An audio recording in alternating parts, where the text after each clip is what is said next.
When you want to embellish a plain hat like this one, a tassel can be just the answer.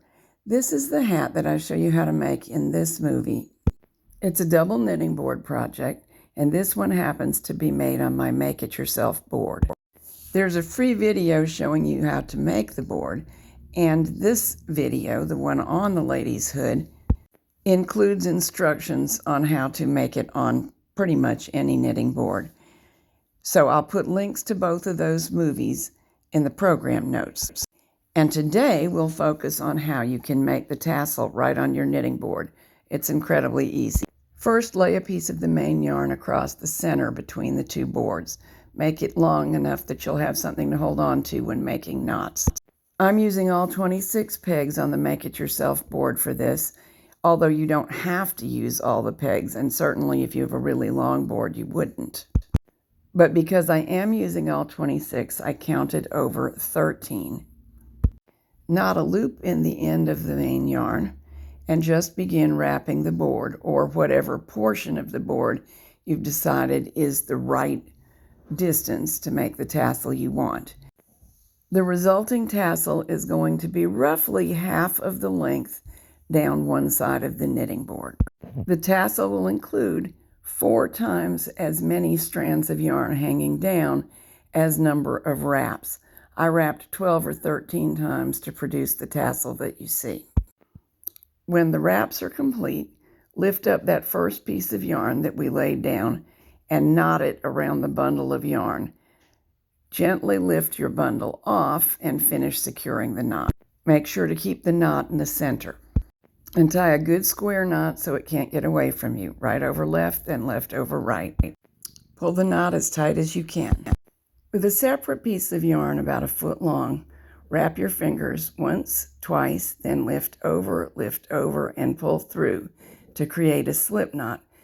Let me do that again for you more slowly in case creating a slip knot is new. Wrap, wrap, lift one strand over the other twice in a row, grab the newly exposed strand and pull it through, and slip that slip knot over what will be the top of the tassel where the bundle is tied together.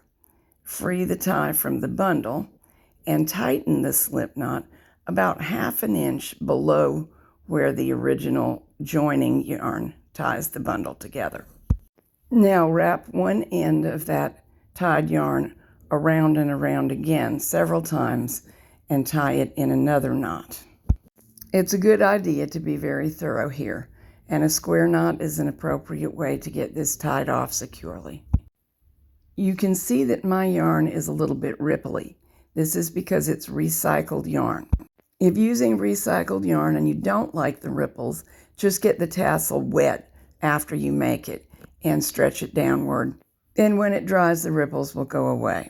The lower edges of the yarn will now be folded. Snip the folds and you still won't have a pretty tassel because they'll be uneven ends, but we just trim right across the ends and voila, a tassel. The strands of yarn that initially tied the bundle together may be used to stitch the tassel to the hat. It works either to thread one of those strands into the yarn needle and stitch it through the end of the hat, or pull them through one at a time, as I am doing with a crochet hook. Knot the strands together and then pull them to the inside.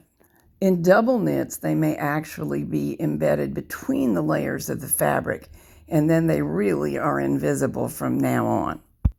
So if your hats seem to need a little extra something, give these easy peasy tassels a try.